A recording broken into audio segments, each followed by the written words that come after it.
Hello and welcome. Happy Thursday. Welcome everyone who's joining us from different platforms, whether you're connecting through our YouTube channel, our Instagram, our LinkedIn, or Facebook. Welcome. Thank you for being here with us today. Or if you're watching the replay, thank you for being here. Every single week, we host a live event for 30 minutes where I talk about different components of the MBA application process. Our channels are specifically focused for MBA aspirants, and they're intended to provide guidance and insights that you can use for your application as you go through your journey, whether you are starting you're just considering, or whether you are down in the path of putting together your application. The content in here should be really helpful to you.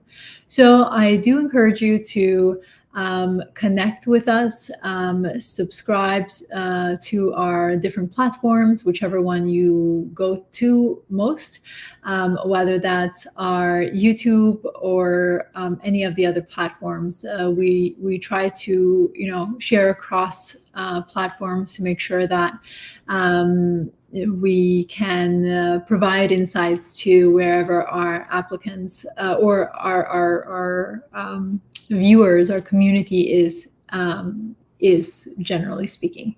So today I'm really excited to talk about MIT Sloan's MBA application. There have been some changes that have happened in this application cycle, and I'm excited to share what those changes are.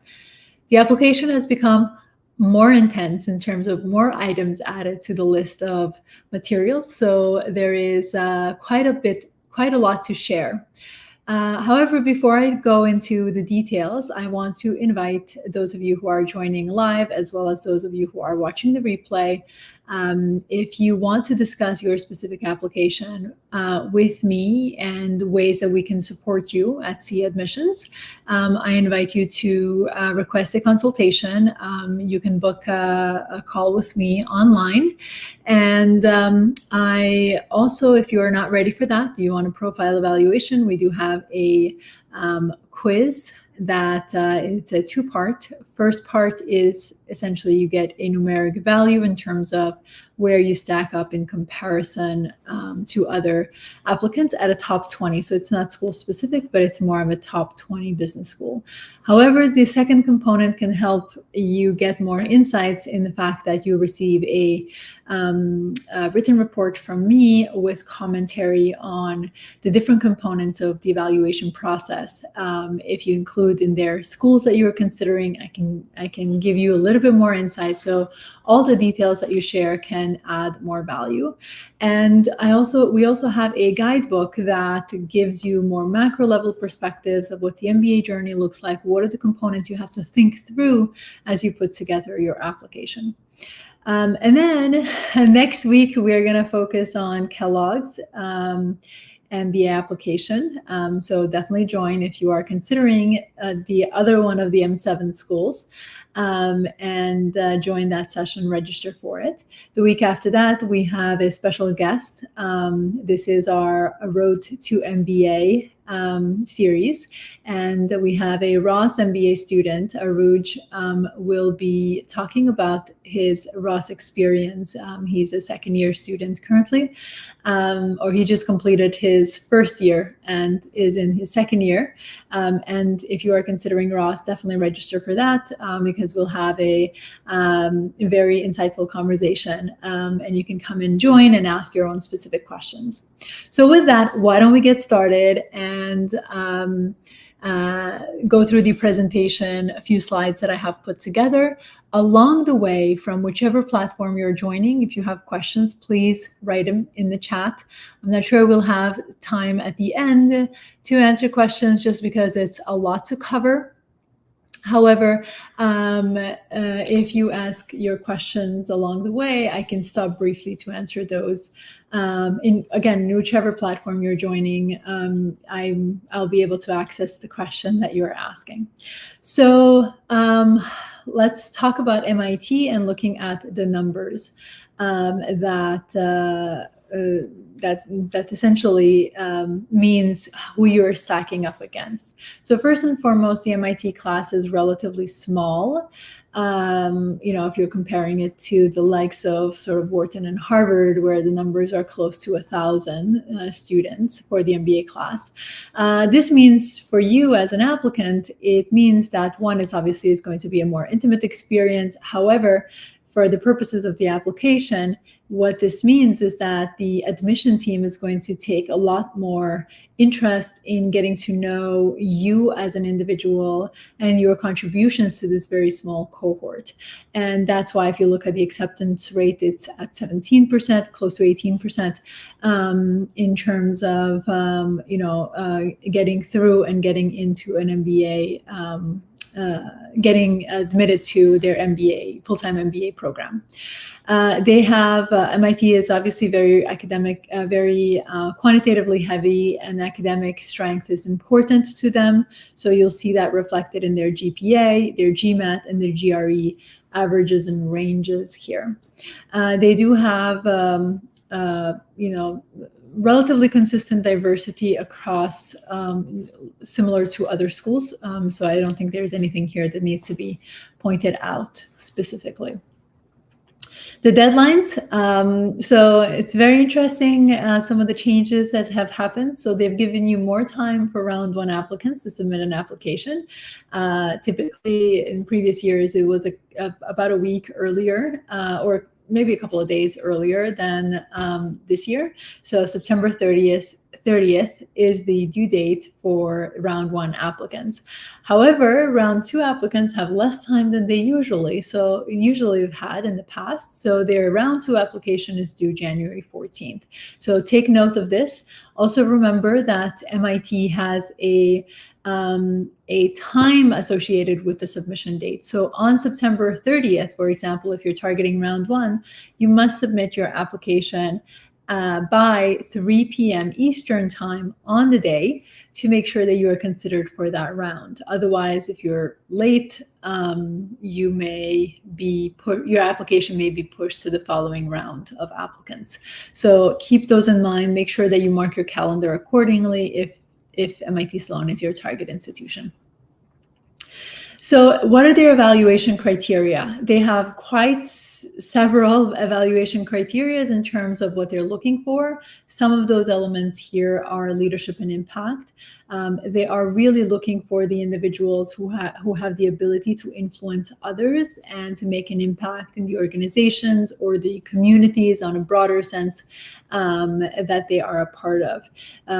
This is truly sort of non-negotiable in terms of applicants that I've seen that have been able to succeed in terms of getting in. Intellectual curiosity and analytical strength, as I mentioned earlier, MIT is a quantitatively heavy program in terms of what they require of applicants, and therefore they want to make sure that you will be able to succeed accordingly. Make sure that you have you demonstrate that you have the skills that you need to be successful at MIT, and that's going to come through, of course, your GPA, but there's nothing you can do about the GPA you had in college because it's past and we can't change time. However, you have the ability to strengthen your GMAT score or your GRE score that you are submitting to the admission team. So make sure that overall you demonstrate that you are someone who is academically strong. MIT has a lot of opportunities for applicants to be engaged and to learn and to experience new things. And the intellectual curiosity is really important because one of the elements of how they make sure that you fit the culture is to understand how intellectually curious are you, and are you going to take advantage of all the resources and opportunities that MIT Sloan has to offer. Then, of course, the creativity and innovation, they are looking for, and they literally say that in their cover letter, that they're looking for someone who is going to think creatively and generate new solutions to existing challenges. So you do need to demonstrate through your past experiences that you have this creativity and innovation mindset on doing things differently. And then, of course, this is business school, and this is a very small class in terms of comparing to other schools. So your collaborative spirit is very, very needed in this process, and you must show that through your past experiences and obviously in the way you talk about yourself and what you look to leverage at MIT Sloan. So with that, you must remember that every component of the application is there for a reason. The questions are not random. They're not just trying to give you a lot of assignments for no particular reason. Every component is there to get to know the different layers of what makes you unique. The admission team is looking to say yes to you, and they're giving you opportunities for you to share with them what you can bring to the table that can add value to the cohort, and it'll allow them to essentially it will allow them to see how your experiences will enhance the experiences of other people, other students, your cohort that is part of your class. So reflection is going to be important. In terms of the application components, the school has a lot more than previous years in terms of requirements. So make sure that you are consistently working through your application. So make sure you plan things out way in advance to give you the room that you need to brainstorm, reflect, deepen that reflection, and then of course craft and polish all of the different pieces until the application submission date on September 30th, if you're applying to round one. So of course, every school has its portal, and in the portal they have quite a bit of questions that they ask in terms of applicants. So you have your education and test scores. These you must be able to showcase to them. It's okay to be unofficial and share them with for example, your transcript, share the official once you've accepted an offer from the school. So meaning they have to admit you first, and then you have to accept their offer before you need to submit your official transcript. Personal information, obviously activities and awards. You have space to put this in the application portal, especially if it doesn't fit on your resume, because your resume must be a one-page document, unless you have more than 10 years of experience. And in that case, you may want to consider the Sloan Fellows MBA program, which is for more experienced professionals. And that is a different application from here. Of course, you also will include your professional experiences, and you'll have the space, obviously, to include some of those pieces in the resume and other parts of those pieces in the application portal itself. They also require a recommendation letter or a recommendation letter. So they require one letter recommendation and 2 references. I'll talk a little bit more about what that means in the next slides. So they also have the cover letter. They have the video questions. It used to be 1, now there's 2. Organization chart, it continues from previous years. And then short answer question, this is a mandatory for everyone this application cycle. So the areas that I'm going to cover are bolded on the screen. So letters of recommendation, cover letter, video, organization chart, and short answer questions, because those are a little bit more nuanced and require a bit more attention. Obviously, everything in the application requires attention, but this is where most people struggle. So let's talk about the letters or the letter of recommendation. So as I mentioned, there is 1 letter of recommendation that is required. Preferably, you want to ask someone who is your current supervisor, if you can. If not, a most recent previous supervisor is then the ideal next step person to write the letter of recommendation. There are nuances to this. I know some of you work in family businesses, and others are, entrepreneurs, and I know that this is not a, one size fits all kind of category, but generally speaking, you want your supervisor to write the letter recommendation. And what MIT has done, they have actually leveraged the GMAT common letter recommendation, but then added a bunch of additional questions. So the question of how long and in what capacity have you known the applicant? They would need to answer this. The second question is part of the GMAT common letter recommendation, but the third question is, give us an example of the applicant's impact on the person, group, or organization. This is something that you want to make sure that whoever you choose can speak to that in detail. The other question is, how does the applicant interact with other people? They need examples again.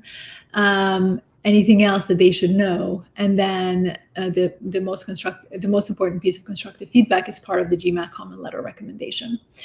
So you want to choose someone who is able to answer every one of these questions with supporting examples. So make sure that you're not focusing on what the status of that person that you have on your roster is, meaning if it's a CEO but they see you once a quarter in a meeting, that's not the right person to be able to write in detail to answer these questions in detail. The other element of the MIT Sloan in the letter recommendation component that's different from other schools is that they require 2 references. Now, references don't need to write anything in advance of your admission, but you need to essentially guide them, because once you're admitted, those references will be contacted. So they should be different from the person who's written the letter recommendation, but someone who can also speak to your capabilities. And this can be, a previous boss, someone who has witnessed you who has managed you in a project or supervised your work, but it has to be someone who is not below you in hierarchy. It has to be above you in hierarchy. And it can be from community as well. So community engagements, or like extracurriculars. So let's move on to the cover letter. The cover letter, I didn't include the full script of the cover letter on the screen. I'm going to highlight just 4 points that are important to capture in this cover letter in terms of what they're looking for. So they tell you specifically what they're looking for. So they want people who make the most of their MIT Sloan experience. So this means you need to know why you're choosing MIT Sloan. People who will enhance the experience of others. So you have to bring something unique to the table. So that reflection and being able to showcase what unique attributes are you going to bring to the classroom discussions is going to be what's needed in order for you to get in. Thoughtful leaders with a drive and determination to put their stamp on the world. This is about that innovator, that individual who is not happy with the status quo and is really looking to bring about change and bring about innovation into the world. And then redefine solutions to conventional problems. Again, the same thing is that you have a history of someone who is constantly looking to improve and also goes about doing those improvements from a more modern perspective, leverages technology, and is able to bring about impact in the organization or organizations you have been a part of in the past. So with all of those components in terms of what they're looking for, you then need to write a cover letter seeking a place in MIT Sloan's MBA program. And you do need to weave in what they're giving you in terms of what they're looking for. So you will have to share the excitement about attending the school, what opportunities you are most excited about. And of course, you only have 300 words to respond to this question. So you will need, of course, to be very purposeful as well in your responses in here. And then showcase to them that you are someone who is that innovator who is solving problems with solving problems in new ways, or solving old problems in new ways. And be able to capture, of course, all of this in 500 words. It's not easy, but it's absolutely doable. It has been done and it can be done. It just needs time, of course. The other component that is mandatory this year is the short answer question. And this question, I've written it fully here. It's how has the world you come from shaped who you are today? For example, your family, your culture, and community all help to shape aspects of your life, experiences, and perspectives. Please use this opportunity to share more about your background.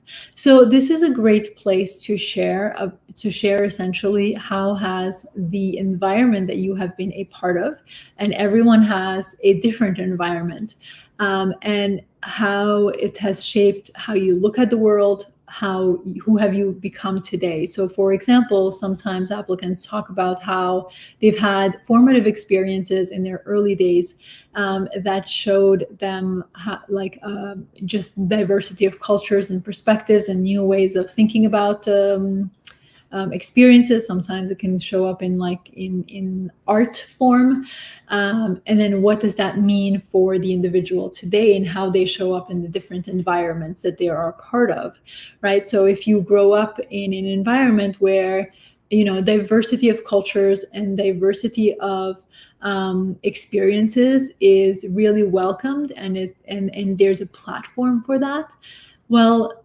that may mean that today you put a lot of attention in making sure that you continue to create that kind of environment for collaboration, for strengthened relationships, or for whatever reasons those are for you.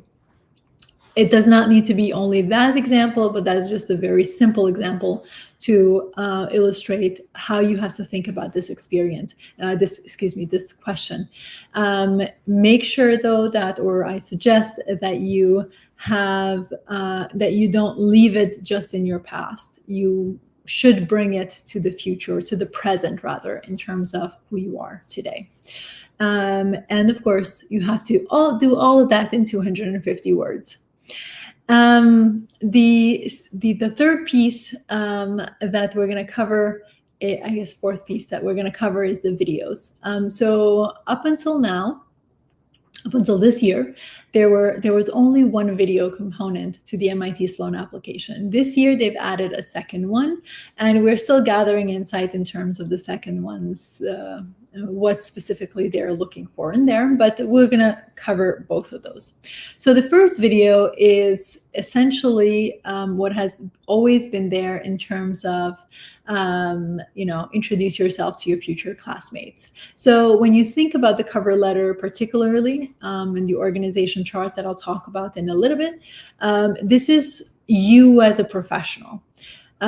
Here, they're asking you to introduce yourself to your future classmates because they're also asking you to think about the tone in which you're answering this question.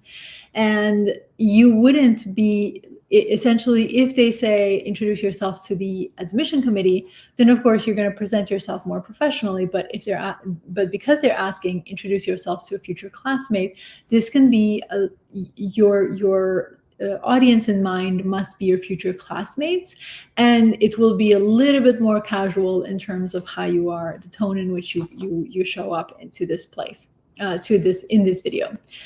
The content that you incorporate in here, it's essentially conversation starters, content that showcases who you are, what you care about, what motivates you, what you're excited about, those kinds of components. Make sure though that you are showcasing as someone that is dynamic, because you are, and don't try to focus on only one element of who you are, but rather incorporate different pieces to this video. Do make sure that it is 1 minute, 60 seconds from beginning to end. And remember that they're not looking for an produced video with subtitles and all sorts of different things. It is a simple video recording that you are to submit to the admission team. And this part is in the application portal that you add the video. However, there is this new video that is going to show up in your application once you've completed all pieces of the application itself. And you have essentially 10 seconds, to essentially think about the answer of the question that is randomly generated, and it's very open-ended in terms of how you can respond. And you have then 60 seconds to respond to it. I strongly suggest that you do mocks of how you would answer a variety of different questions, because until you go through the practice of having a timer on your screen and where a countdown essentially to 60 seconds, most people don't know what it actually means to answer a question in 60 seconds. So you need to be, clear communication is necessary, and you have to be concise and be able to capture everything you want to say in that 60-second period that you are given. As far as why they're added this question is, I'm sure you know, and I'm sure you would assume that the first video is oftentimes more scripted in terms of you have had time to think about the question, you had time to reflect on what exactly you're going to say. It's still a produced response. They are joining sort of the other schools that are adding video components to the application process to really get to know that individual more authentically. And what they're looking for is for your communication skills and style, your ability to effectively communicate in a team environment. Obviously, you will show your communication through the first video, but this is more how you think on your feet, essentially.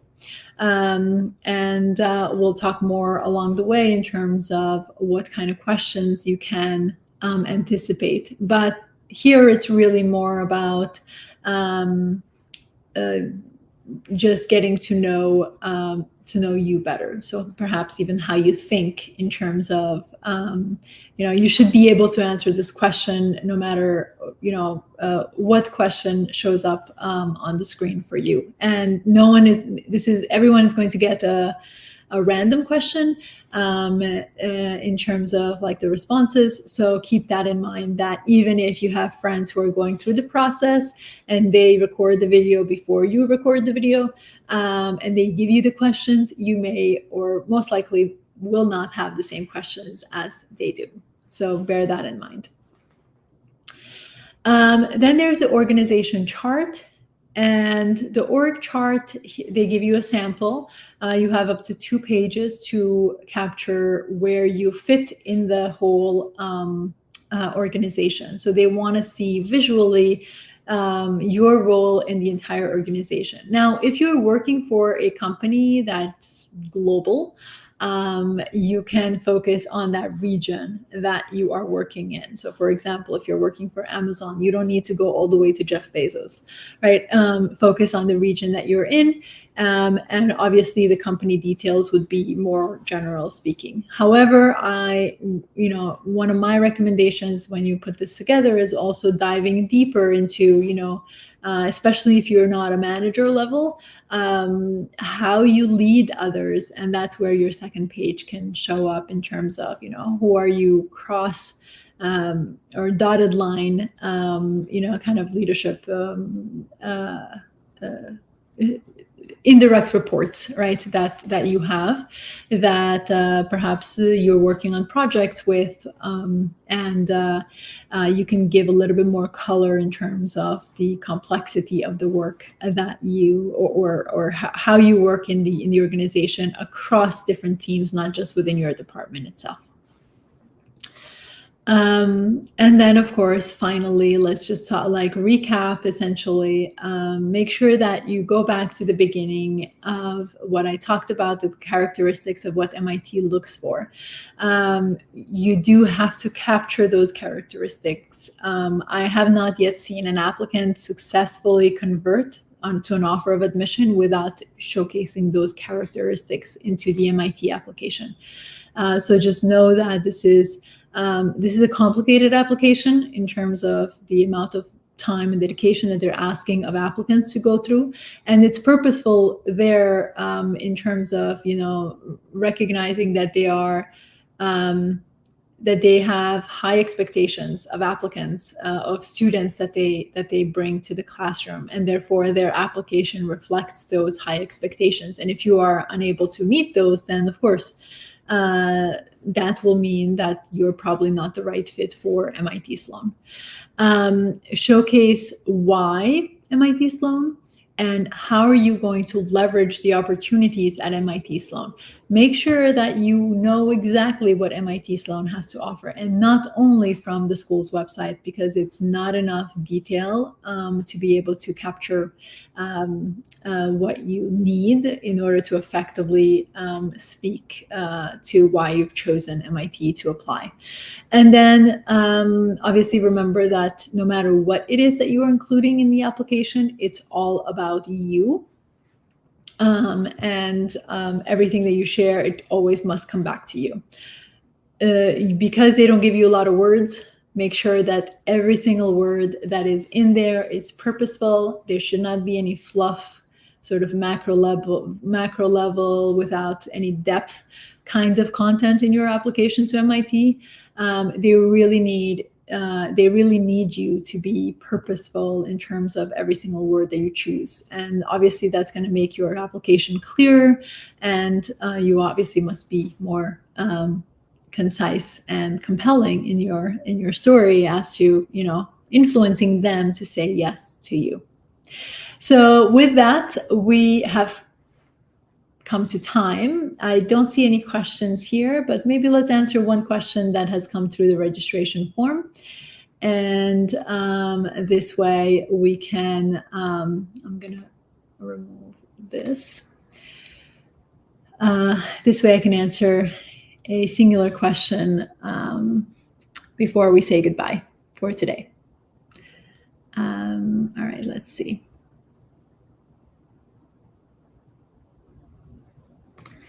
Okay, so how have other business professionals approached getting recommendation letters from supervisors they no longer work with?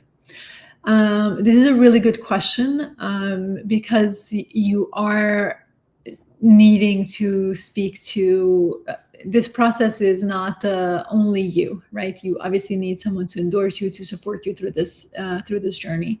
And asking for a letter recommendation from a supervisor that you no longer work with will need, especially, this depends a little bit on how long ago have you parted ways. So if you haven't spoken to this individual in some time, it's time to actually restart that conversation. You may not want to ask them the first time you speak with them, but in the process of having maybe a couple of conversations, then you can ask. You'll get to know essentially where they are, what they're doing, and then be able to make the official ask. Anyone that you ask should be willing to put in the time to craft letters of recommendation that are really reflective of you, but also matches what MIT Sloan is looking for. And you want to make sure that the individuals are willing to do that, because without a strong letter recommendation, it's going to be very difficult conversion in terms of your ability to succeed in essentially getting through. They only ask for one letter recommendation, and because of that, that individual who you choose to write your letter recommendation must really take into account what MIT Sloan is looking for when they craft that letter. So hopefully that is helpful. Join us next week. I'm going to talk about Kellogg. And if you need help with this application, please schedule a consultation call with me to discuss your experiences, essentially why you want to do an MBA, why MIT Sloan, and then I can see if I'm the right coach for you in terms of what you need and what you're looking for. And if this can be a good match. My process is very rigorous and it's extensive in terms of the amount of time that we are working together. So it's, of course, really important that there is a mutual belief that your application is really going to be a strong application in terms of what you submit to the admission team. So excellent. I hope you found this video, this session informative in terms of your application. If so, give it a thumbs up if you are for whatever platform you're joining us from. And I will see you next week when I talk about the Kellogg's MBA application for the new cycle. Thank you and see you then.